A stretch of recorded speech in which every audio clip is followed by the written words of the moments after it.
Hello and welcome back to Radio Free Urbanism, a podcast all about urbanism and stuff like that. I am one of your hosts, Alex Williams, and of course, I'm joined, as per usual, by Nick Laporte and Ethan Myers. Say hi, guys. Welcome back, everybody. It's week What's 3. going on? It's the shortest day of the year. That's a good thing. Oh my gosh. That is a good thing. I'm very much looking forward to days getting longer. As I watched last week's video, you can see in my back window the sun setting. You can tell that it's getting darker and darker out. So I'm excited to eventually, at some point, it's going to be nice and sunny by, in the summer in June. It's going to be still nice and sunny while we're recording. So I'm looking forward to that. But alas, we're kicking off the show with a few interesting things. I'm going to hand it over to Nick for something he wants to mention.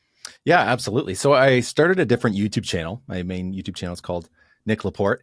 And I started this other channel just to post up footage that I have, because I go to different cities and I film so much of biking around, bike lanes and stuff.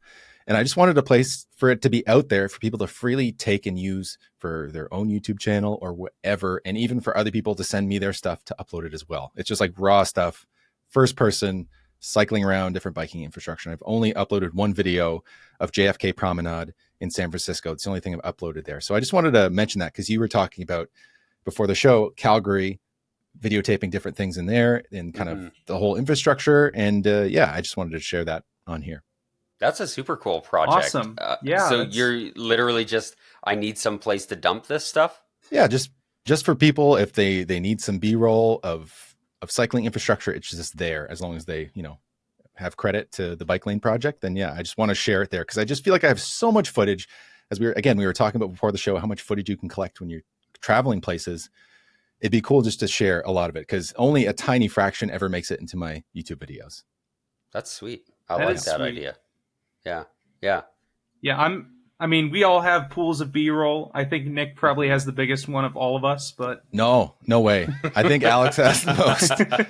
Yeah, I have 7,017 clips of B-roll that I can use, and I have a whole spreadsheet of spreadsheet. This is let me explain what I do.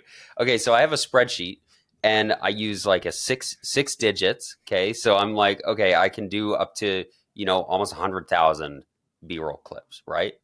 So I've got 6 digits and each one is numbered, and then I have 2 categories into which I place them, and I identify the location where it was recorded, and then I write static shot of little red bicycle with snowmen, static shot of bikes parked at bike racks. And then I always say who recorded it, because I have a couple friends who have sent me a few things as well. But yeah, then I have this huge spreadsheet, and then I just Control F, and I'm like, I need a shot of bike lanes. And then I just go through, and it's like, okay, there we go. It pulls it up, and then I can throw That's it in crazy. the I love video. It's made editing the videos on my channel way more convenient. Oh yeah, like way more. Yeah. Yeah. Which number of video did I record where I saw that one guy in the bike lane? Was it P100276 or 278? Like I just have this big folder. Sorry, Alex. I just have this big folder called the transit files, and it's just loaded with all of my B-roll. And I'm like, all right, we got to go scrolling back and remember where I was at this date to get this footage. Mm-hmm. And now I should probably put my stuff in an Excel file. It's made it so convenient for me because I scroll through and like I can see the locations of each thing, and I'm like, I can scroll through, or I can just type in. Like I can just type in Calgary Zoo and it'll show me all the videos that I've taken at the zoo, right? All this sorts of stuff. And lots of these clips I'm not going to use in videos. That's why I like Nick's idea of having like a purpose-built channel for like bike lanes specifically. Yeah. That's going to be cool.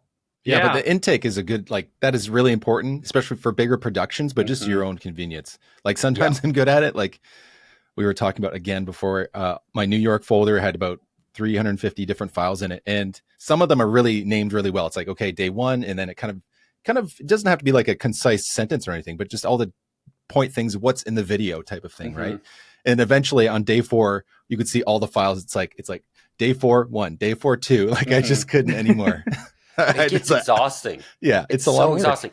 That's why I'm 3,000 clips behind on labeling this. So if I want to use anything more recent, I just have to scroll through the clips and kind of just find, what it is. But I've been trying to catch up. While we watch TV, sometimes I'll be labeling these little 10-second clips.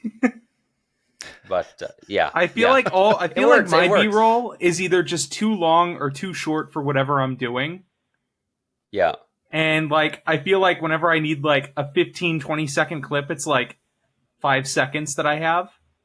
And then whenever I need like something that's like more substantial, it's like, whenever I need something shorter, it's like a super substantial clip. And I'm like, I thought I'd need more of this, but I don't. Yeah.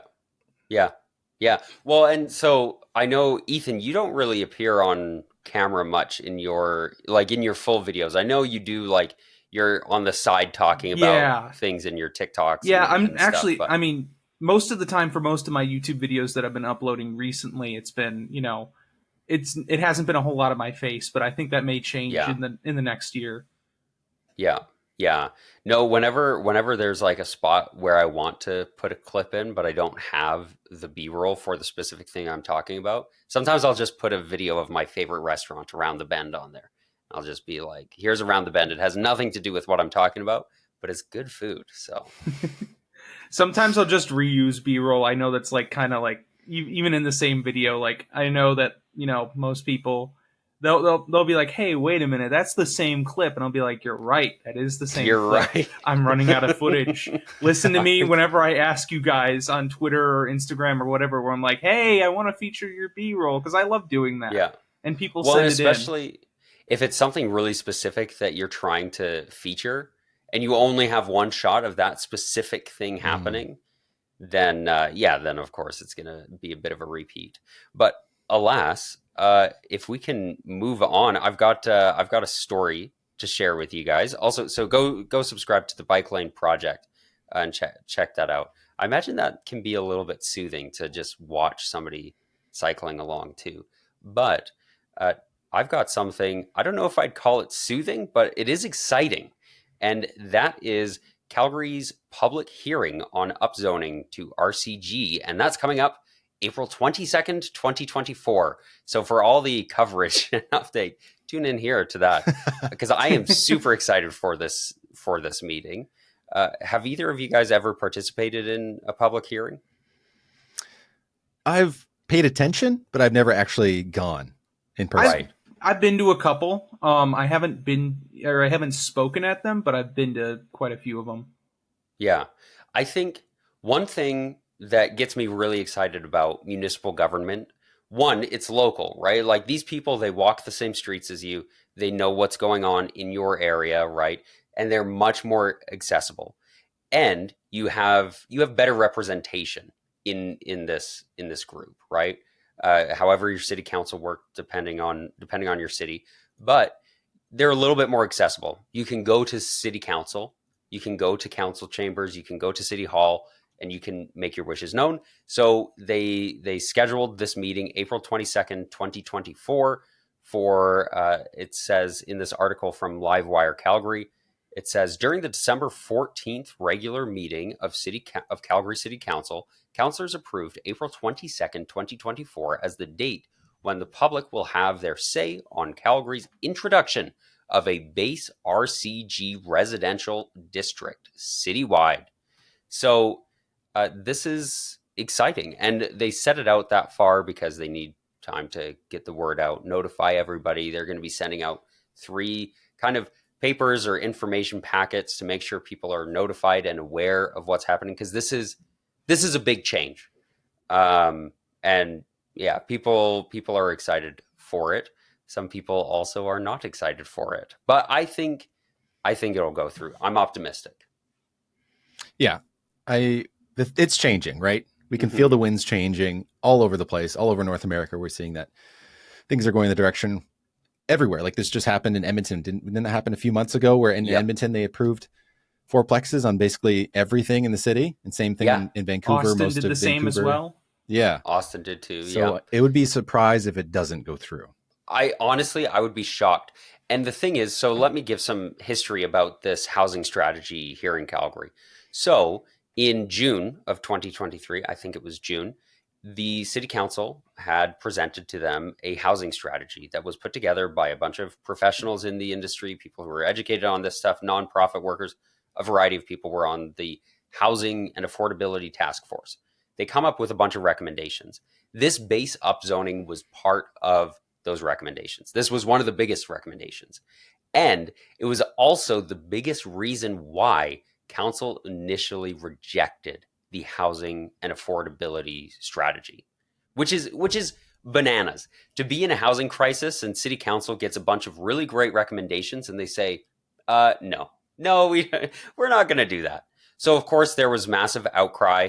And so then city council said, okay, we'll take a second look at it and we're going to do a public hearing.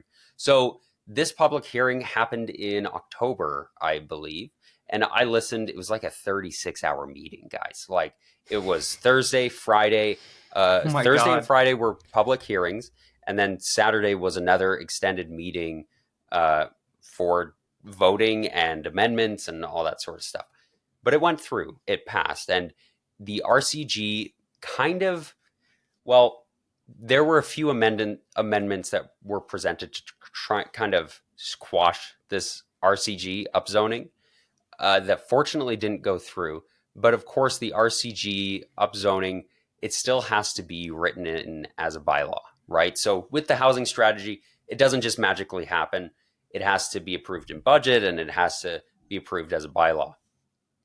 So now we have this other public hearing scheduled where everybody will be able to go in and say their piece on how they feel about RCG upzoning, this awful densifying.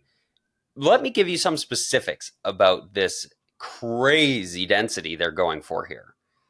Well, so the maximum height is, do we have any guesses? Any guesses of what maximum height is for RCG? Do you guys know? I'm going to take a guess. 5 what? 5 what? Floors. Yeah. So floors. Okay. So it's 11 meters, which is about 3 stories. And so 3 stories tall, and all units in these properties must be grade oriented. So every single one of these units in an RCG upzoned building has to have a front door that is at grade. It can't, there's no stairs. It can't be an apartment building. Apartments don't count. There can't be like an elevator leading up to your floor where you enter in. Mm-hmm. None of that. It's all townhomes and basement suites. That's basically what this RCG is approving. But of course, there's a lot of misinformation out there. So after this happened, I made a video about what RCG zoning is and what that means for the city. I think it's a great step in the right direction. I actually don't really think it's far enough. It doesn't really add that much density. And I haven't looked at the numbers, but I'd like to, of how much density it actually brings, specifically how much population density it brings, because household sizes are a lot smaller than they used to be.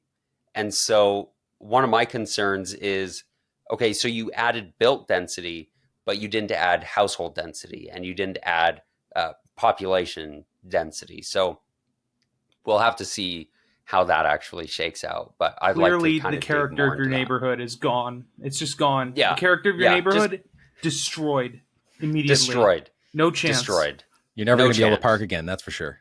Oh, that's absolutely not. Yep. But so this is a step in the right direction, but we've got that public hearing coming up April 22nd. I'm going to be booking that whole week off because April 22nd is a Monday. And I promise you they made it a Monday because they're expecting to go for 5 days on this thing. Wow. There's going to be a lot of people coming out. And, we're going to get great public input because, everybody who works a 9-to-5 job is going to be able to meet for these meetings and totally have their voices heard here, Because these public input meetings that you have to be at in person to speak at, really, really good way of hearing out your entire population of your city and not just wealthy, tending to be elderly people who, have time off to do these kind of things. Mm-hmm. Yep.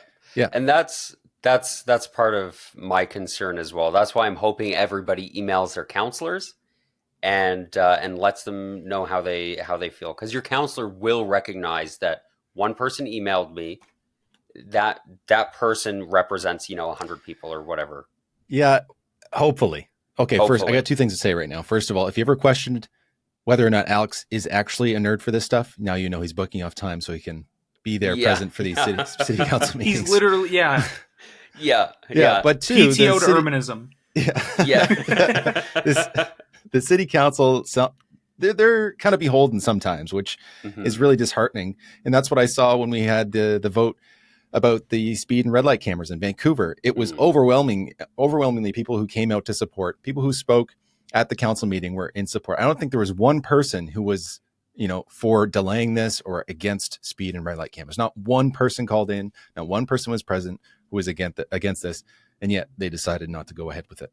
So that kind of thing is disheartening. But again, still, I'm not saying don't call in, don't reach out, don't go there, be there. But anyway, sorry. And I'm being pessimistic. I apologize. Well, no, but I mean, we need to hear both sides, Nick. I am optimistic, though. I am optimistic that this will go through, regardless how, regardless of anything. We're in a crisis. Like this needs to happen. And like you guys said at the top, all these other cities have already done this, right? Mm-hmm. Like Edmonton did this. Edmonton got rid of parking minimums. And parking minimums were taken out of the housing and affordability. Like they were going to get rid of them, but then that was one of the things that got axed. So I'm optimistic. I think the RCG will go through regardless. And for people who are worried about this, they're not going to force you to turn your basement into a suite. They're not going to force you to make a carriage suite or to add a backyard suite.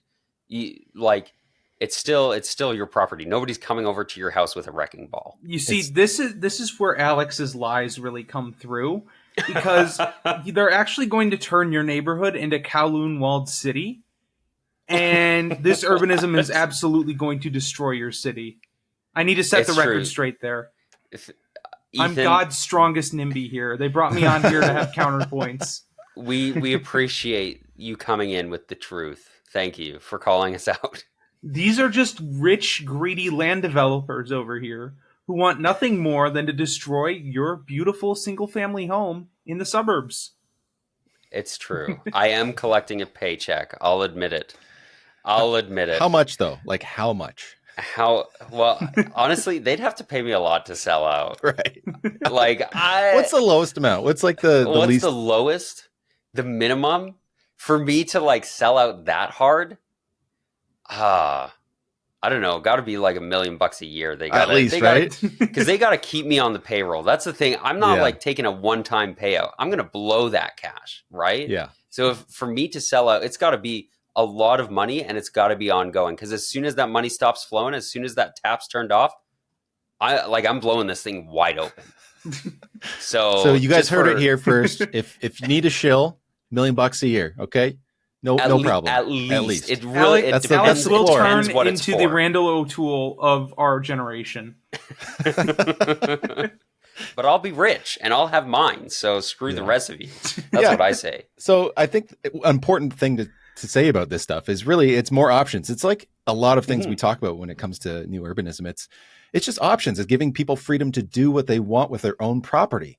That's a big piece. Like that's a big complaint people have about rental places, right? Yeah. Like not having that freedom to do things that you want with your own property, as if that doesn't exist when you buy some property. Like all the things I hear about my friends who've bought property back in Ontario is just constantly complaining about their neighbors and their neighbors complaining about things that they're doing to their house and then having to apply with the city just to build a shed in their backyard. And this is giving more options to people who want to change their house and actually give some income and help the city get more housing. It's important. Yeah. People complain about homeless populations all the time. And then they say, but, let's not build more homes. Yeah. We already, we're going to have to make this a topic eventually, but the myth that there are more homes than, people who don't have homes. Mm-hmm. is probably one of the biggest myths that's been perpetuated recently, and it needs to be destroyed eventually by us. But we'll get to that in a later episode. Yeah. Oh, we will get to it. We'll continue talking about housing, and we will continue keeping you updated as this draws near. Hopefully, our Calgary listeners will sign up for that and show up and participate in that. But we want to move on to the next story, which Nick has brought us to talk about, which is bonkers bananas, and you've probably already heard about it because this is insane. Yeah. Nick? So this is one that came up. I don't know how high up on the r/fuckcars subreddit, but this is a new burger joint that opened up in Idaho. So this is a burger joint that I've enjoyed once or twice. I've enjoyed as well. I enjoy a lot. Oh, yes. Yeah. Okay. Yeah, I love it. When I went to Vegas last, I ate a lot of this. So this is an In-N-Out in Idaho that opened up, and they had a drive-through line that was 8 fucking hours long. Holy shit. It's incredible. So they have this video, this short that somebody posted. It's about 33 seconds long, and somebody had a drone. They were ready for this. And it's insane. It's a whole, like, I can't even think about where you might have seen this before. It's like a whole parking lot. They've got cones, and it's insane. Like, you're confused about where the actual In-N-Out is after watching this as the drone flies around, because it's just so insanely huge. And you can see there's even a lineup of people out front, but it's just a few people waiting to get inside. But the car lineup is absolutely insane. It takes over like this entire parking lot. It's like a typical suburban, shopping mall development that, you'd have any kind of fast food joint, but it's just insane. Like, I like In-N-Out. I enjoy it, but it's pretty mid, to be honest. It's not like it's cheap. That's the benefit. Yeah, it's not cheap. 8 hours in line. It's decently quality, and it's cheap, and it's usually kind of fast, even when they have a normal line at a normal In-N-Out. But 8 hours? Yeah. You could, someone posted this on Twitter that you could literally fly to Los Angeles, go to the In-N-Out next to LAX, eat your In-N-Out, and then fly back in less time. Yeah. Oh, that's and incredible. Probably spend less money given how much gas you're using while you're sitting in that line just idling. Or just go inside. Just go inside. I can't tell you how many times I have gone to a restaurant, A&W or Wendy's or Tim Hortons, whatever, and gone inside, ordered my food, and like there's no lineup inside. It's like just walk inside, and then I walk out, and there's just this big lineup of cars, and I just think, what nonsense, especially because the big lineup of cars is really, if you took those people out of their car and stood them in line, it's like 30 inside, people. You'd be like, oh, there's not much of a line. Yeah, because that's just how much space cars and then drive-throughs take up. Actually, yeah, like 30 people is like an insanely long drive-through line that people would be like, why are you waiting in that? Yeah, I wouldn't even start with that. Crazy. I don't know if you guys have this chain up in Canada. You may, but Chick-fil-A, you guys have Chick-fil-A up there? I think there might have been in Toronto, but I think they closed. I don't know if that. Yeah, we had one in the Calgary airport, but it's gone now. Oh, interesting. Yeah. I've never been to one. They're pretty iconic for their fast-moving drive-thrus, actually. Yeah, they have like a crazy drive-through system. I've been through the drive-through system at Chick-fil-A a few times, and they're pretty efficient with it. But I'm going to say something controversial. Chick-fil-A's chicken is just it's not as good as like literally any chicken sandwich you'll get in Canada. I'm sorry, we just have better food up here. Their sauce, doubt, but I don't know. Come on up. I'll get you a chubby chicken burger at A&W. That just sounds fake. It's going to change your life. That just sounds fake. It's going to change your life. It sounds fake. It doesn't sound like it's real. I do like Chick-fil-A sauce though. Chick-fil-A sauce, that's worth it. I can't back any of that up. I don't like Chick-fil-A myself. I'm not a big fan. My favorite two chain restaurants in the U.S. are Culver's and Portillo's. I'm a very Midwestern person when it comes to my food tastes. Yeah, I've never had either, so I can't speak to it. That'll be something you'll have to come when you come back to come to the States. Yeah, I will. There are actually drive-through only businesses too. So I know there's called Checkers. Is Checkers, that's an American one? I don't know if that's still a thing. Yeah, I think you can technically go in there, but it's just like a window. I think the main ones that people think of are like Sonic. And if you're on the West Coast, Dutch Bros. Oh, okay. Which is Yeah. it's actually based out of Portland, but it's a coffee chain that's only a drive-through, basically. Yeah, and I think there's like a Canadian copy of Checkers called Fast Eddie's. Okay. I think it's similar. I could be wrong there, but Yeah. I think so. Yeah. Yeah, and it's interesting. So I have pet peeves with a lot of things, and I'm sure as we go through different episodes of this, we'll definitely get into them, especially when it comes to what grinds my gears. But one of the pet peeves I have is just drive-throughs in general and how much space they take up. And I think there was even a post on Fuck Cars not that long ago where they had actually built a drive-through into the bottom of an apartment complex because the business owner had a burger shop with a drive-through like through the actual building. It was wild. Sorry, Nick. There's I don't know if you guys have these in Canada. There's two businesses I want to talk about right now. First off, some parts of the US, mainly the Midwest, like not like where I grew up, not like the Chicago suburbs, but like rural Midwest, they will have drive-through convenience stores where you pull up into them and then you ask the attendant for what you need, they pay for it, and then you drive out. Or you pay for it and then you drive out. And even worse, this may get a kick out of you guys, is the drive-through liquor store. Oh yeah, I have heard beautiful. Of those. Yeah, I call them the booze throughs, but yeah, booze throughs. I found out about them when I lived in Florida, and I'm like, wait a minute, this is a thing. Yeah, that's crazy. That is really crazy. I've seen drive-through ATMs, but that's not as weird as that. No, yeah, I just think. I honestly, the less I can get out of my vehicle and like interact with the real human world, the better. I just don't want to be out there. Yeah. As we're talking about like drive-throughs and stuff, and just, I mean, it's insane how much space all of these things take up. But it just reminded me. So there's a mall here in Calgary called Chinook Center. It's kind of the biggest mall in the city. It's very busy. Very popular. It's by a train station, pretty central. It's got lots going on. And during the holiday season, from Black Friday and Boxing Day, which for the Americans, Boxing Day is December 26th. So during this whole season, they are asking that people go park kind of elsewhere. They have specific designated parking spots for employees so that the shoppers can go in and shop. And this is a really interesting thing they noted on this. They said, in the month of December, a single parking stall at Chinook Center is worth over $18,500 in sales daily. My God. Daily. Wow. That's crazy.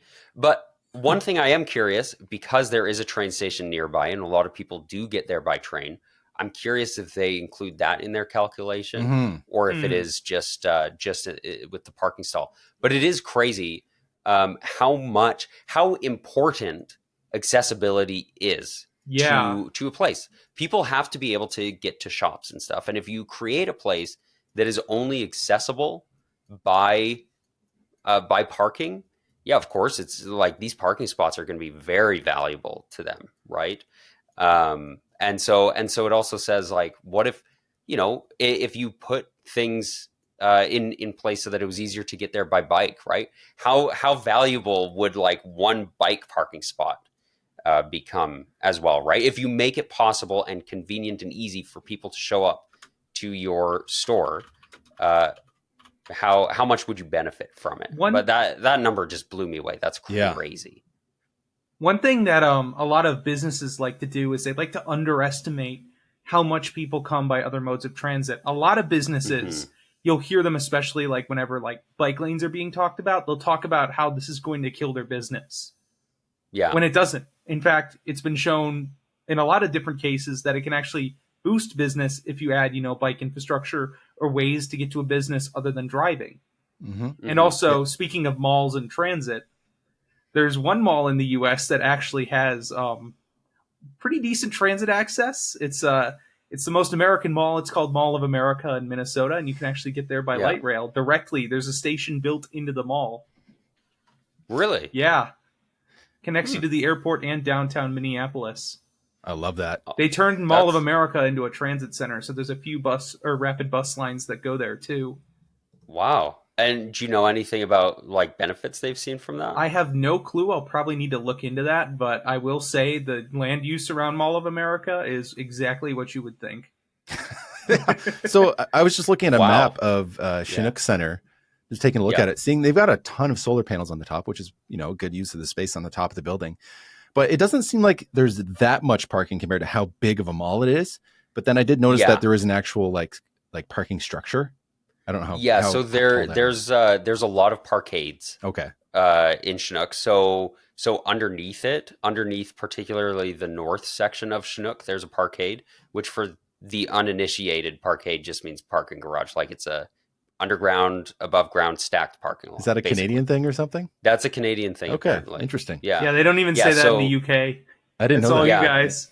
Yeah. So underneath the north section in particular, there's a big parkade.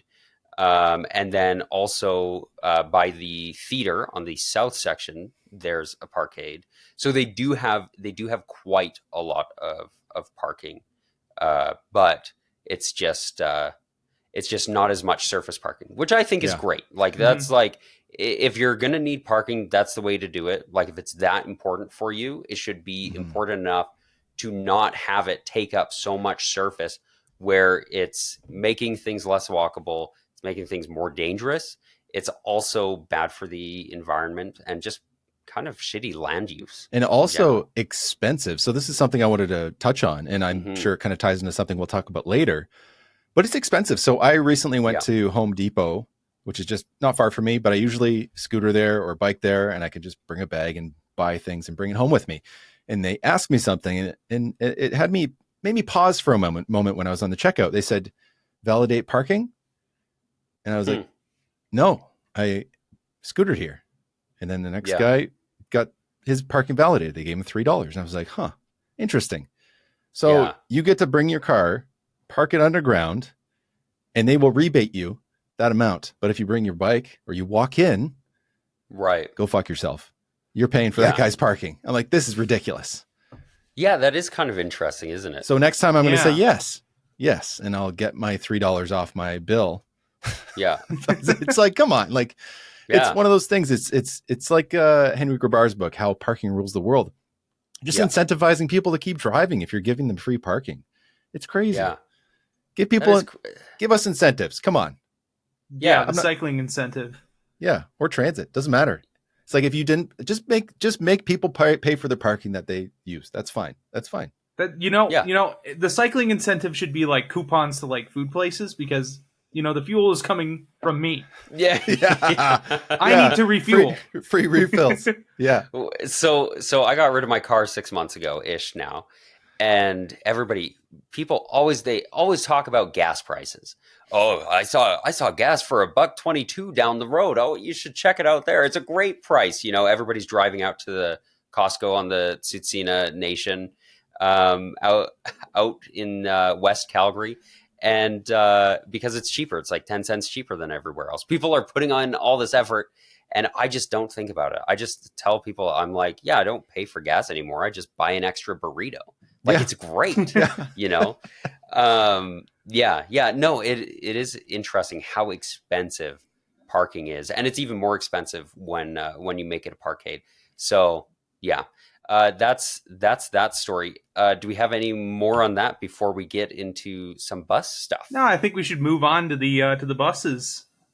Tell us about it, Ethan. So, everybody, for those who do not know, you may have an intercity bus service in your city, such as Greyhound, Megabus, Flixbus, and they're not exactly doing too well.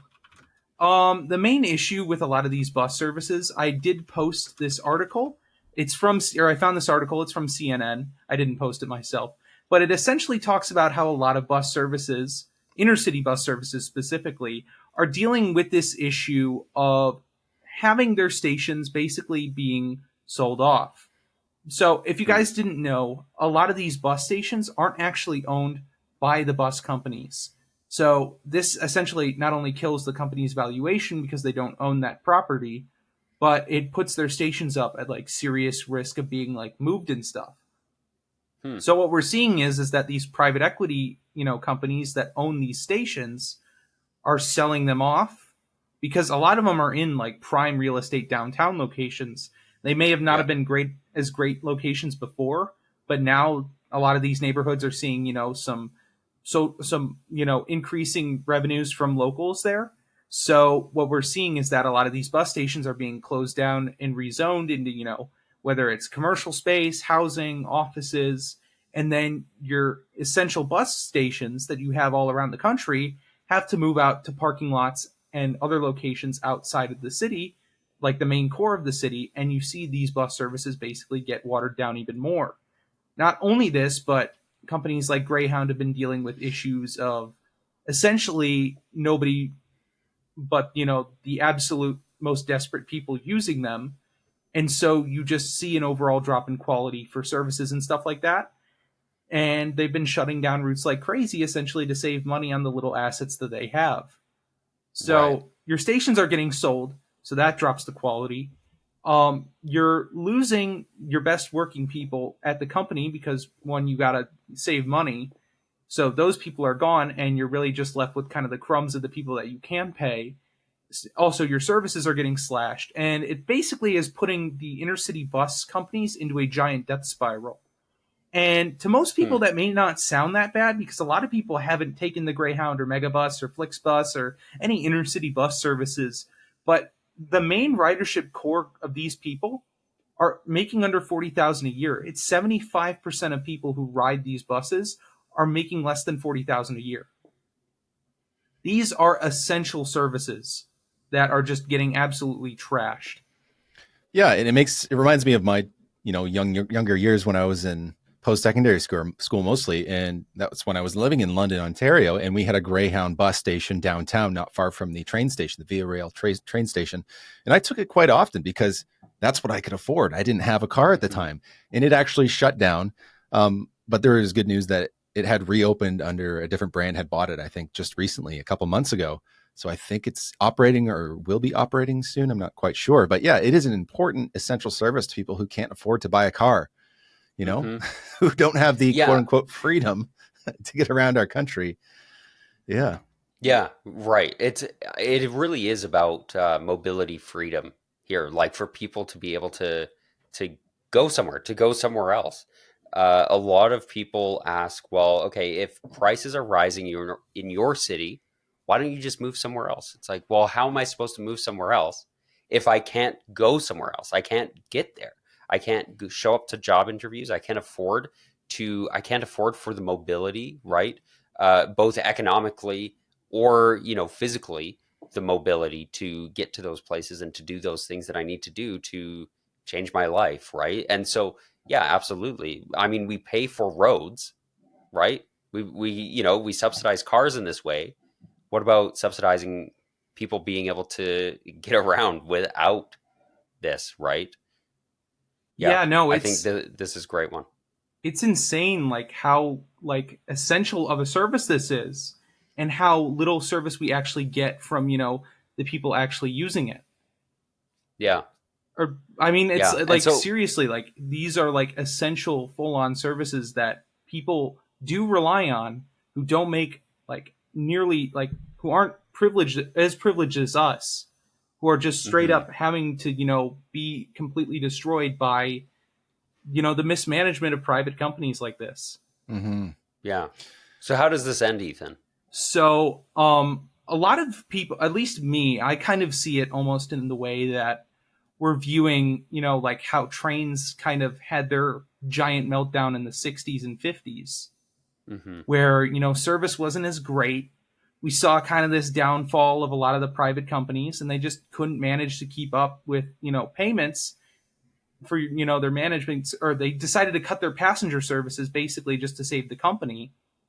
And then the federal government had to take on management of these services with Via and Amtrak respectively for each country. And I don't know if we'll see the same thing with buses, but what's likely to because a lot of bus routes are still very profitable, and it doesn't cost as much to maintain. I mean, they're not paying for the infrastructure. The only thing they're paying Right. for is to manage the buses. Like, it's Right. definitely a lot cheaper. So there are still a lot of very viable routes that these companies can take. But it really all comes down to also serving rural areas too, because a lot of small towns only get service from Greyhound. You can't get there by Right. Amtrak, Via, or flying. So basically, your only option is Greyhound or any sort of intercity bus service. Like, realistically, there's no other way that you can get there. So, I mean, in a lot of ways, we may just have to subsidize bus routes like we do train routes. But it all depends if we're going to... Sorry. Yeah. No, I just wanted to ask you a question. Do you think that this is something that could be replaced with an adequate intercity train system? Unfortunately, the thing is that even if we did improve our train systems to be like as good, like near top tier, we're still going to need bus services, not only for the overlap, just in terms of reliability with our transit networks, but we're also going to need them to get to rural areas that can't support rail networks. Because a lot of rural areas just do not have the ridership numbers that would generate enough ridership for rail. And even though we do serve a lot of rural areas with rail, still, like, bus services are essential, and it's definitely cheaper to maintain than rail. Right. Yeah. Right. Yeah, I wonder, like, I don't know, Ethan, what do you think is a solution to this? And does the article from CNN offer any solution, or is it just kind of like, well, guess that's the end of that? It's just kind of like, well, this is a problem. That's kind of how the article kind of ends, because it's one of their shorter ones. But there really are two solutions that we can do. We can either we can go the airline route or the rail route of saving them. So with airlines, a lot of the times they'll just go belly up whenever the economy crashes, but we can't let them go under because they're so essential. So at least in the US, what we do is we bail them out. We bail out private companies and then say, hey, here's this money, keep running the routes to do your services. And that would be one solution. I mean, it would come with its own host of problems, but it is a solution to the problem. And also with giving them money, we could also encourage them to essentially follow higher standards than what they're doing right now. But there is also the route of kind of going like an Amtrak or Via service where we say, hey, we're taking the remaining bus routes. You guys can give up service, and we will take them and put them under a national service. Right. Nationalizing it. Basically. So that it's like, well, it's our deal now. But, of course, then a national company, basically. Yeah. And that comes with its whole other host of problems, too. Yeah. You got to fund it, and then you got to keep funding it, and you got to, consider, what routes do we keep, right? Oh, well, there's just a few people riding this one, so we'll just skip that. We'll just not do that one, right? Yeah, I don't know how you fix that. In the perfect world with a gazillion, billion, jillion dollars, I just put trains everywhere. Yeah. Yeah, no, everywhere. I mean, that would technically be the solution, but I mean, we're not in a perfect world, and we do still need to provide bus routes to people who need them. So, I mean... Yeah, and I mean, conveniently, buses also use the existing infrastructure of cars, right? Like, it shares the infrastructure, and so, like, that's cheaper than building out a whole new rail system, even though a lot of these places already have rails. I don't know how much you want to share with freight and all of the problems that I know that Via is very familiar with. Yeah, so, if you're a Via passenger, I'm so sorry, but same with Amtrak, I'm so sorry, but yeah, I mean, like, you'd have to share with freight, and then you deal with those issues, but you'd also have to deal with traffic and buses. I mean, it's not really any different. The thing is that buses can, we can put up routes and expand them as we feel without having to build extra infrastructure. Yeah. It's just the labor costs and the vehicle costs. I think the real big issue, though, is losing those downtown stations, because to me that just screamed the alarm bells of 1960s railroads going with, I don't know if Via has a term for it, but in the US, we were building all of these like cheap, crappy stations to replace the nice ones that were crumbling and deteriorating, and they called them Amshacks. Yeah. I love that. Ham shacks. And you can still run into quite a few ham shacks these days.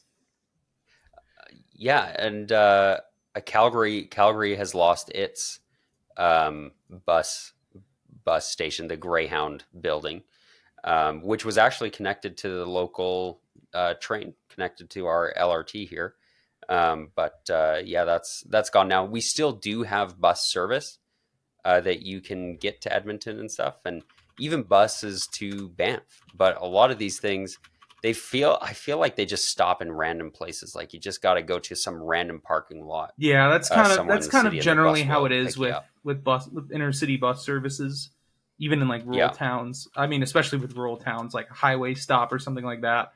But it really, like, the main issue is when you start selling your hubs in major cities, then you're gonna have to replace them somehow, some way. And in a lot of these cases, they're replacing them with like a parking lot that isn't even connected to any sort of transit. So you're getting people who don't have, a lot of people on these buses who don't have the means, basically, and then shipping them between parking lots and cities.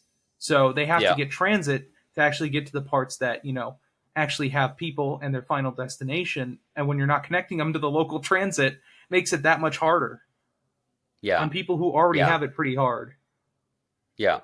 Well, speaking of subsidies, let's talk about those nasty, dirty cyclists who are constantly being subsidized for their damn bike lanes. Freeloaders, God. Can we just get rid of them? Get rid of all the bike lanes. Seriously. All of them. Just abolish them. That's what we need to do. Get rid of bike lanes. Get rid of bike tires. Yeah, so this is something sorry. Yeah. No, go. This is something I had on the docket last week, but we just decided to skip it. So I took that opportunity to actually make a YouTube video about it. It's on my YouTube channel. I published it yesterday.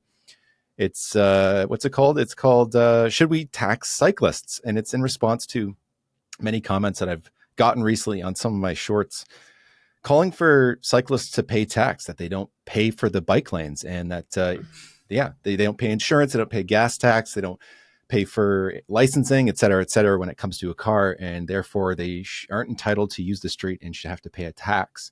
And again, sorry, before we go on, I just think it's really important to note as well that on your tax form, you might notice there's actually a box you can check that says cyclist, and if you check that, the Canadian Revenue Agency or the IRS in the States, they will just not charge you taxes. In fact, in the U.S., they will give you $10 trillion to ride your bike. It's true. Yeah, it's true. They print money for cyclists. Especially if you ride 3 miles an hour in a Shero. That is how you get paid by the government to exist. It's true. It's true. So look for that on your tax form as tax season comes up here. But alas, Nick, you were saying. Yeah. So the sarcasm is real heavy this podcast. I'm really enjoying it. But sarcasm aside, who pays for our streets, bike lanes, and all is everybody. We all pay for our streets. When you go to the shop to buy a coffee, when you pay your property taxes, or just you pay your rent, that some of that rent goes to your landlord who has to pay property taxes. When you buy your car, when you buy gas, when you buy your bike, when you buy more cheeseburgers because you need fuel to ride your bike, all of those taxes go to funding our streets. And in fact, at least some research shows that cyclists are more likely to actually contribute to local taxes, which are the taxes most likely to end up in your streets. And not only that, I think the most important part about this is that cyclists have fewer externalities on the community. They have less damage to the roads. They're a lot lighter. I think the number I had was 16,000. This is for a very fat man on a bicycle. Would take 16,000 kilometers riding his bicycle to reach 1 kilometer that of an average car of 4,000 pounds. So It's not even close.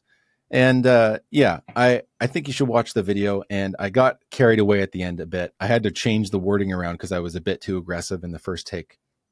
But basically told people who wish to comment things like that again to just shut the fuck up, which is basically holding out the mirror to one of the comments. Whoa there, Nick. We got to watch our language. We're here on the PG-13 one. Wait a minute. I've dropped a few F-bombs already this episode. I think a few we can keep the rating. It might be rated worse in the States, but they're a little more. This video was age restricted. They're cursing. Yeah. So what do you guys feel about like a more real freedom, like a pay-as-you-go society? Should we just, toll every single bike lane and street in the city? Is that a good idea? I'd love that. Yeah, I love it. I would love that. If I only had to pay as much property tax as I like use on the bike lanes and stuff, yeah, count me in. Yeah. Count me in. Sign me up. Yeah, I think That would Here's your 3 cents. That would be Have fun. interesting. What if you did a whole calculation on how much you actually do impact your city and kind of what your portion of both usage and payment, input and output, and discover for the individual, are you subsidized? There's got to be some kind of calculator. You can make a whole ad that you could just go on some website or an app or something. Yeah, it's a really hard thing to calculate, though. You'd really have to stalk somebody every hour of the day to really figure out how much they're owing the city. It's impossible. And the beautiful thing we have about the society is we're all working together to make things function. That's the whole idea of society, right? Yeah. And that's something everybody contributes in different ways. And it's something really annoying when, and this comes from everywhere. This is not just Americans, but I definitely see it a lot and more in the United States when people talk about freedom and their rights and stuff. For example, when it comes to healthcare, the healthcare one drives me mental. I don't even live there, but they talk about freedom. It's like, what do you call it? Freeloaders. Like, even if you are on insurance, you're literally doing the same thing as having public healthcare, just when your little private bubble. That's all you're doing. Yeah. Oh yeah. Yeah. So it's weird. I love not being insured. It's great. Yeah. Yeah. You're free, Ethan. I know. Yeah. I have so many freedoms. But we pay for so many things that we all share, especially emergency services, in some places more than others, I think. But there's just so many things we work on communally that for some reason, certain things that's just, no, we can't do it that way. And yeah. All I'm trying to say is we all need to just realize we're all just trying to work together. And and it's more efficient. Yeah. Right? Like, it's more efficient to just be like, we put money in this great big pot, and then the things that we all use, we're just gonna, like, cover that. Yeah. We're gonna do that. Could you imagine if every day when you got in your car and you're turning down the street, every new road you turned onto, every new kilometer you drove, there was a ticket booth there that you had to stop at? It's just, it's about doing things efficiently. Yeah. Right. And that's the deal. We make this infrastructure and we can all make use of it. But the bottom line is, like, you look at footpaths, right? How, the impact that you're having on the city infrastructure when you're walking. I'm working on a video about this right now. You've got these sidewalks that are 100 years old, and it looks like maybe it was made last year. Yeah. Right. Mm-hmm. Like it's just a little worn. Oh, right? Absolutely. Maybe slightly different concrete mix. Right. Yeah. But it's still there. Yeah. It still works. Yeah. It's because your feet aren't destroying the infrastructure. It's crazy how much that cars and trucks and buses can do to pavement. It's incredible. Yeah. Ethan, I'm wondering if you know where it comes to rail, like how often do you have to replace rail? So generally you don't have to replace the tracks that often. I believe it's somewhere around I actually believe it's somewhere around they're really having this debate on the wooden versus concrete ties and whatever lasts longer. The rail usually generally doesn't break very fast. It's the ties that you're dealing with. Right. And I think it's somewhere around 30 to 50 years on the ties. But obviously you can still have issues with the rail too. But that's going to be like longer than most roadways that are like 20 to 30 years, right? At best. Yeah. Interesting. Plus all the potholes you fix along the way. It depends if your city has free thaw cycles, especially with, roadways. Yeah, that's true. Right. Yeah, thankfully we don't have too much of that here. I know in Chicago, when I lived there, especially when they salt the roads, you have this real issue when it comes to it. Because not only are you doing freeze thaw, but you're dumping a bunch of salt onto the road. And that is winter. Yeah, that's probably the worst thing you can do. And your roads only last like 10, 15 years. Yeah. When I was in the Netherlands, I noticed how nice all their roads were. Like, just gorgeous.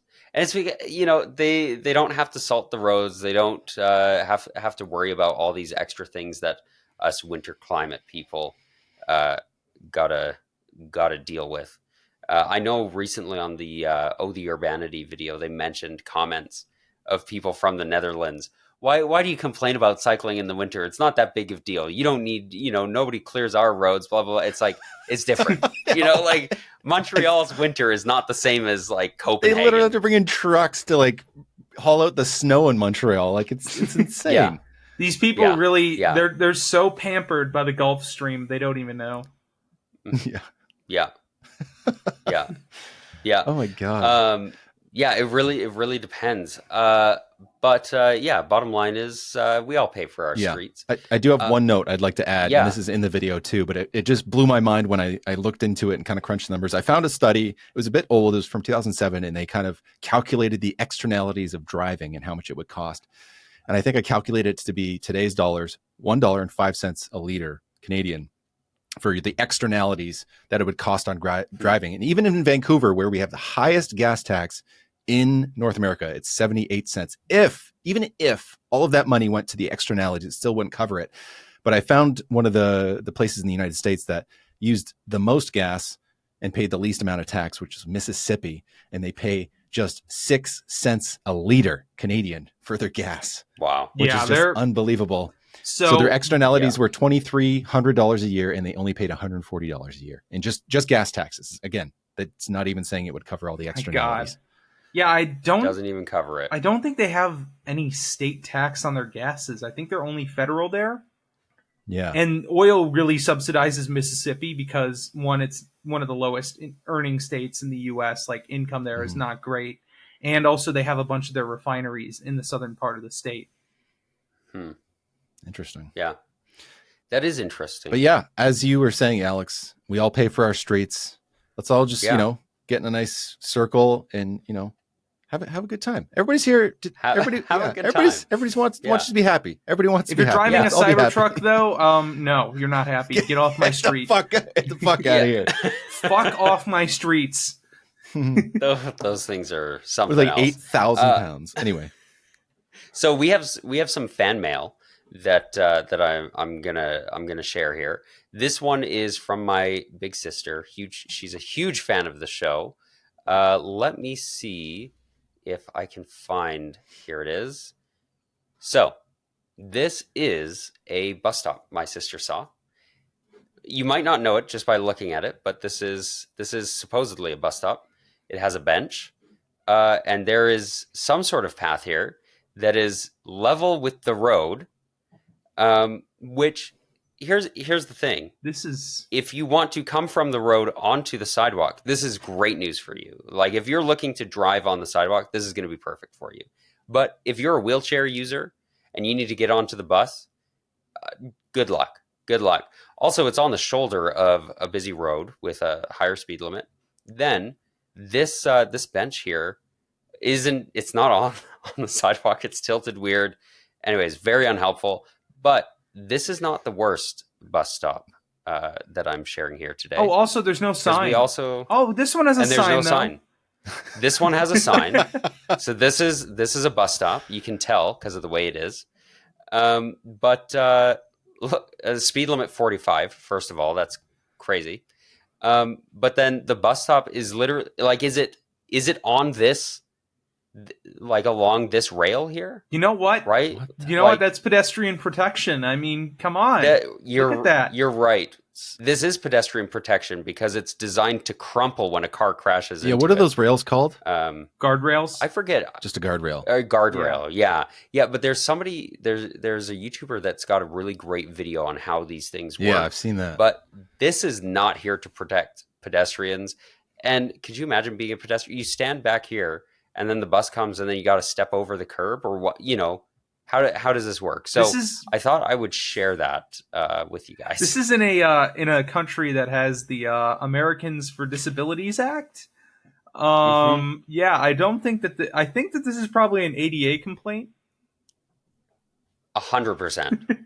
Yeah, it's crazy that it's like, well, we're going to make this infrastructure, right? Because Well, we know that some people, can't drive for whatever reason, or if you've got, like, if you're a wheelchair user, right, it might be cost prohibitive for you to drive, for you to get a vehicle that works to your specifications that you need. But of course, you can't take the bus either. So good luck out there. Oh yeah, That's yeah, yeah. It's brutal. And you said It's your sister lives absolutely in Memphis? brutal. Yeah, Yeah, that that's in explains it. Memphis. That explains it. Yeah, yeah, yeah. It's not great. Not Tennessee is not a great interesting state for transit, and I'm not saying that in a good way. No, no. It's not great. We also got some comments on our YouTube channel. Again, huge fans. We have so many huge and adoring fans, which is wonderful. So thank you to everybody who commented. I want to talk more about Austin's comment he left on our last video, but he left a long comment, and I kind of want to go into depth on it another time. But if you want to have some fan mail, some listener mail, even if you hate us, it could be anti-mail. We will talk about it on the podcast. You can email us at radiofreeurbanism@gmail.com. Yeah, we're open to everything. I don't care if you hate. Don't send us again, phishing emails, please. Actually, you know what? Go for it. Go for it. Go crazy. Unless it's about fishing, like the sport. Yeah, about fishing the sport. Yeah. Yeah. Are you guys getting an echo? Oh, I accidentally, guys, funny thing, I accidentally punched down and I unplugged my headphones. Oh, okay. I was so confused. I was like, wait a second. Wait, why do I? But okay, we should be good then if Ethan fixed it. Ethan didn't drop off the call this Not week, yet. so I'd Still say time. Still time. Still a little bit. We're getting into the crunch time. I'm looking good though. If you want to make any hiccups this week, just let us know. All right, guys. I'm just gonna throw my computer across the room. Yeah. Whoops! Everything unplugged. We also have a comment from Jen Hall, and she said on our YouTube video, she said, "If you think about it, communication between vehicles is very limited. Basically, only the turn signals and observing what lane they are in." Turning lane versus center lane or left lane, whatever. So turn signals and hoping the car is going to continue on the path you assume they're on versus thousands of subtle body language, facial expressions, and voice communications that can be expressed between pedestrians or wheelers. Thank you for another great episode. Yeah, incredible comment. Huge. How do you? Thanks, Jen. Yeah, Jen is great. She actually gave me a great tour of her neighborhood here in Calgary a few weeks back, which was exciting to see some of the progress that's going around the city. But yeah, do you guys have any examples or experiences with your own communication between drivers, pedestrians, cyclists, scooters, etc.? Yeah, I think we touched on this briefly last week when Ethan lost. We lost Ethan last week. I think we talked about. Yeah, you guys were talking about the Bill Burr video. So I think while you were gone, we talked a little bit about this in communication and the difference between being in a vehicle and being, a pedestrian, or as Jen said, a wheeler, which I love that wheeler. That's great. I've always noticed this in different ways. And a lot of times when you see very tinted windows, there's a lot of other curiosities about that particular car you might notice. For example, not only tinted windows, tinted license plates, tinted lights, like actually, this is probably illegal in most places, but actually tints over top of the brake lights, which is like, I don't get it. Like, I don't get it at all. The tinted plates are already stuff. Illegal. Yeah, the vanity thing, I don't even understand. Like, again, that's to each their own, but the safety issue is one thing. But yeah, about communication in a car is so big, and it's literally designed as if, we talked about last week, being in a car, in a sense, is literally designed to cut you off from the outside world in a way. So to go a step further and tint the windows so nobody can actually see you just takes it a step further. And it's terrible. It's just not a good way to move around a city. Yeah. Yeah, it's awful for communication. What about you, Ethan? When you're getting around, what have you noticed? Anytime someone has tinted windows, you can't really see anything that they're doing. And this is a huge safety issue too, not just for communication, but they could be hiding something, you can't see it. And, if you can't see the driver, then, it does become a hazard, especially if you're cycling. I mean, you can't, there are some visual cues when you see a driver in another vehicle, but if you can't, then, I mean, like, the only thing you're relying on are turn signals, brake lights, and, prayers. That's like all you're relying on. Yeah, exactly. Jesus, take the wheel. I mean, it's like what Jen said. Like, it's like, you just got to hope that they're going to do the thing that you think they should do. That's why people always talk about being predictable when you're driving, right? And the same applies to cyclists, holding a line, right?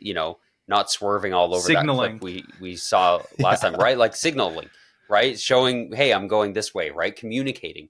But the thing is, when you make a mistake as a cyclist, the consequences are less severe than when you make a mistake as a driver.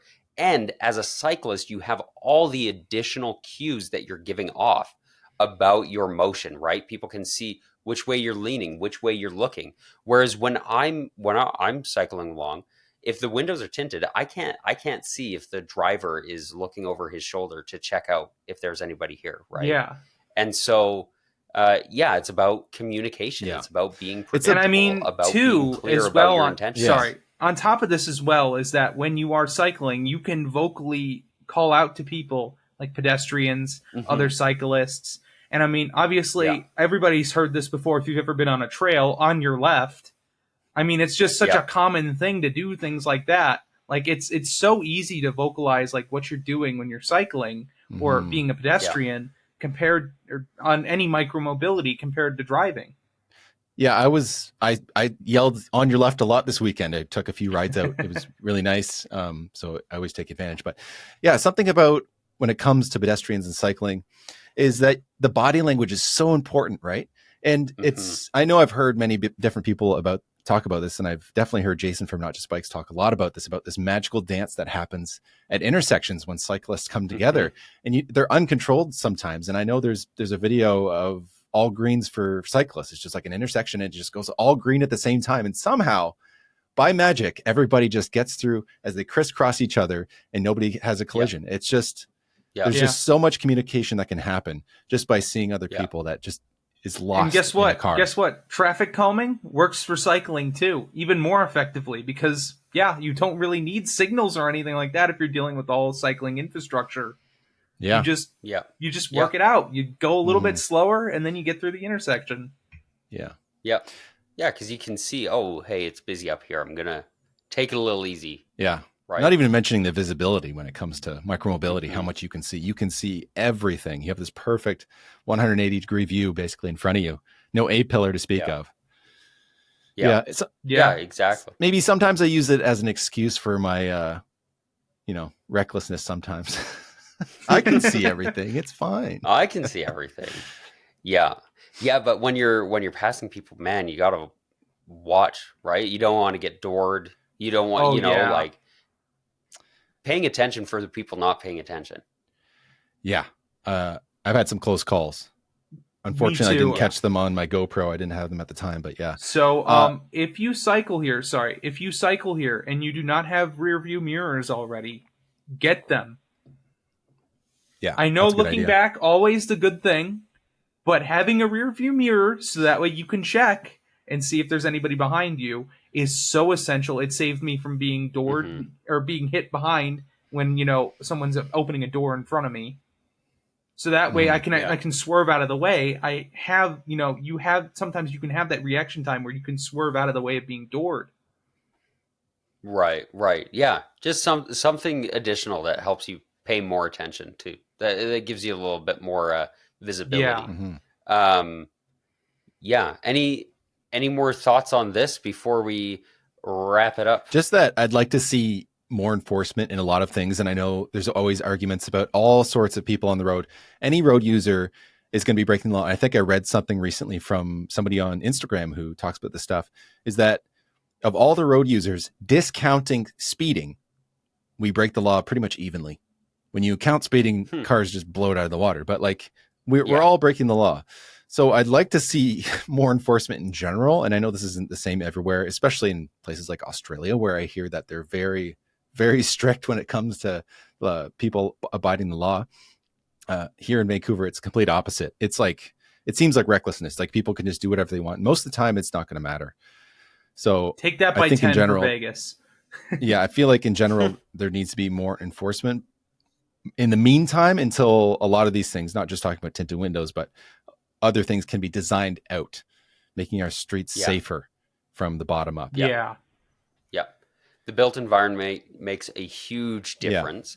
And speaking of built environment, Nick's going to wrap us up with a recommendation here. Yeah, I have a book that I reread recently. I read it, I think, almost a year ago for the first time, and recently I picked it back up because I always love re-listening to books that I like. And this one's called Building the Cycling City. This is by Melissa and Chris Bruntlett. They're a married couple that are from Vancouver originally, but have moved to the Netherlands. And this explores the transformation of Dutch cities from car-centric to bike-friendly environments. So that's something a lot of people don't know, is that back in the day, they had a traffic problem when it came to cars, and they had, I believe, the most deaths of pedestrians by cars. And that's what kind of made the shift to bicycles. And it wasn't a thing that was destined to happen. But the book highlights the historical shift towards cycling, innovative infrastructure designs, and the importance of policy and planning. And the book emphasizes the cultural integration of cycling in the Netherlands and suggests, this is the biggest part for me, suggests that these strategies can be adapted globally. And it also discusses the environmental and health benefits of cycling, offering a practical guide to creating more bike-friendly urban spaces. It's called Building the Cycling City by Melissa and Chris Bruntlett. I highly recommend it. It's got a lot of great information in there about how and why cycling works in the Netherlands. And again, like I said, most importantly, how these strategies can be used in other places. And of course, like we're talking about here on this podcast, North America specifically. Exciting. Yeah. Excellent. Yeah. Thanks, Nick. Thanks, Ethan.